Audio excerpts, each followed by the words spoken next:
طيب، خلينا نبدأ بسؤال بسيط جدا.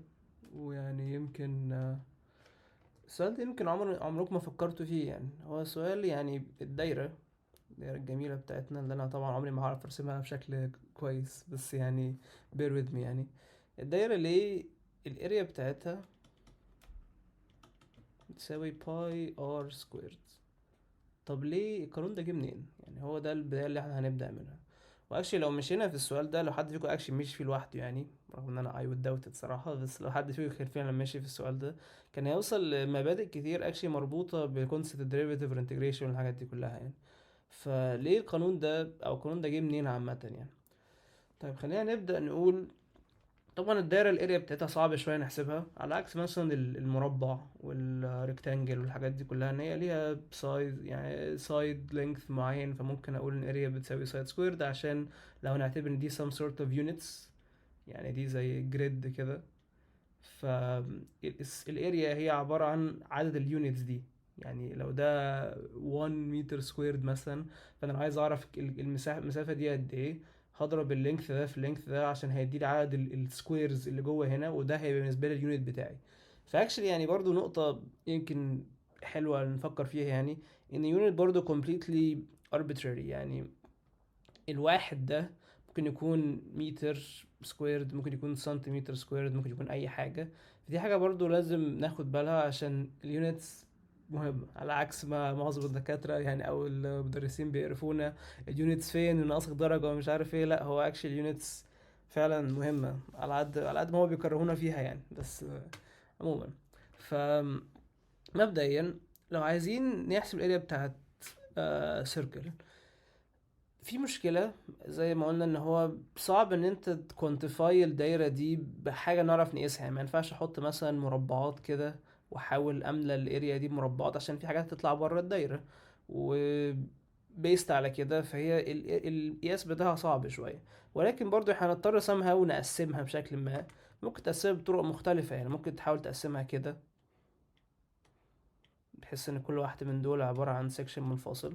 او ممكن تحاول تقسمها يعني مثلا اربع اشياء كده مثلا. ممكن تحاول تقسمها بيتزا سلايسز. حد فيكم؟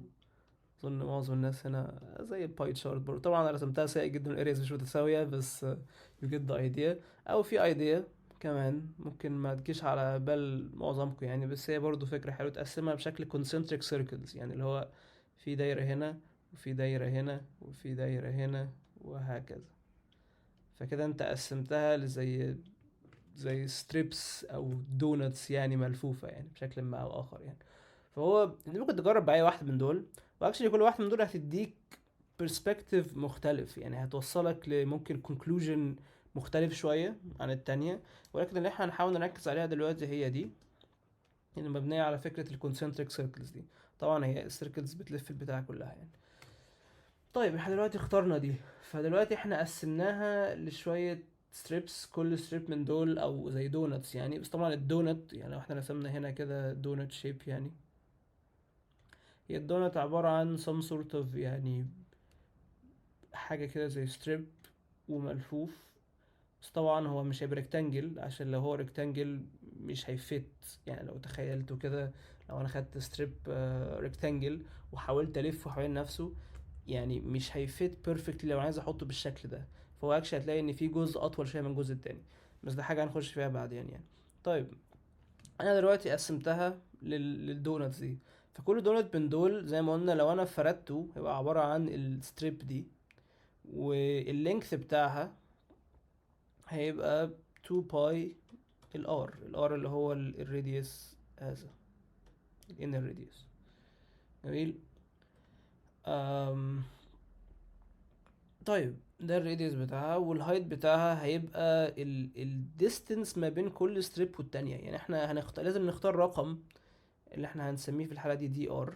هيكون هو الشرطة او الديستنس ما بين كل ستريب والتاني، عشان ده رقم احنا ممكن نختاره. انا لو كبرت الرقم ده قوي هيطلع لي حاجة شبه كده مثلا. ممكن مثلا اقسمها 3 بس. لو صغرت الرقم ده قوي هيطلع حاجة شبه كده، اللي هي بقى الستريبس اصغر واصغر. وده مور، كل ما نقلل الدي ار، كل ما البتاع هيجيت مور كومبلكس، يعني هيبقى عندنا كمية الدوائر هتزيد بشكل سريع جدا، و... ودي حاجة اكشلي احنا هنستفيد منها قدام يعني. ولكن فور ناو الهايت بتاع الستريب ده هيبقى دي ار. جميل. ليه؟ عشان هو ده الديستنس ما بين كل ستريب والتانية، وبذلك فهو الهايت بتاع كل ستريب برضو لو تخيلتوها يعني. فمبدئيا برضو في سؤال هنا تاني، هو 2 باي ار دي جت منين يعني؟ احنا ليه يعني كنا دلوقتي بنوصل الاريا باي ار سكويرد، بس ليه السيركمفرنس ب 2 باي ار؟ يعني ده برضو سؤال يمكن حد ما سألوش قبل كده يعني. ف actually السؤال ده هو funny enough هو ملوش proof بمعنى numerical proof. هو actually حاجة لحد ما ممكن تقول عليها ان هي experimental يعني، او حاجة اللي احنا في ال AI حتى ممكن نستخدم term ال AI بنسميها ان هي empirical. empirical بمعنى ان هي مش ملهاش proof كماثيماتيكال او numerical proof، ولكن هي عن طريق الاوبزرفيشن الناس لقت ان ده الترند او ده الحاجة اللي بتشتغل او كده يعني. فكلمة empirical دي اكشلي تطلع لنا كتير، فاكشلي ممكن اكتبها هنا يعني. ودي حاجة كلمة محتاجين تتعودوا عليها يعني، عشان اكشلي حاجات كتيرة في الاي اي كانت، او حتى قبل كده يعني، دلوقتي صراحة الموضوع بدأ يقل شوية، بس معظمها كانت امبيريكال يعني. طيب، ف تعالى نرجع للسؤال بتاع 2 باي ار ده، ناخد كده مساحة كده على جنب كده. طيب خلينا دلوقتي نشوف السؤال بتاع ليه السيركمفرنس بتاع الدايرة هو 2 باي ار. دي اكشلي حاجة زي ما قلنا هي كانت اكشلي فيري اكسبيرمنتال. هم اللي عملوا بس جابوا دايرة. جميل. والدايرة دي كان الدايمتر بتاعها 1، وراحوا خدوا الدايرة دي وراحوا فردوها، يعني راحوا حطوها كده، يعني كأنك تخيل انت فكيت الرابطة اللي هنا دي ورحت فكيت اللينث بتاعها كده يعني. وقاسوا الديستنس دي، هم حرفيا جست قاسوها. تخيل حد جايب مسطرة وبيقيس الديستنس دي يعني. فلو الديستنس دي اكشلي بتساوي 3.14 حاجة which دلوقتي اللي احنا بنسميها بباي. فده اكشلي هو ده الفورمال ديفينيشن بتاع باي. يعني باي جت منين؟ هي جت من الاكسبيرمنت دي. فهم كانوا بيحسبوا basically السيركمفرنس، او في الحاله دي هي يعني هنعتبره لينث يعني عشان هو جاست بيقيس المسافه دي على الدايمتر. ففي الكيس الاولانيه دي هيطلع باي اوفر 1 equal باي.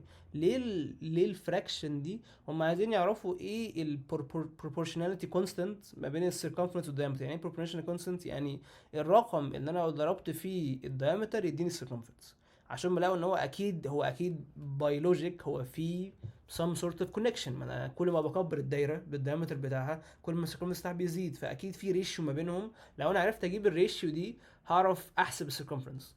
فهم بعد كده جابوا دايره تانية اكبر شوية، مثلا 3، وراحوا فردوها وقاسوا الديستنس دي تاني، ولو الديستنس دي طلعت 3 باي، وهكذا يعني. طبعا هي مبتبقاش 3 باي، طلعت 3 باي الرقم ده which is 9.3 حاجة.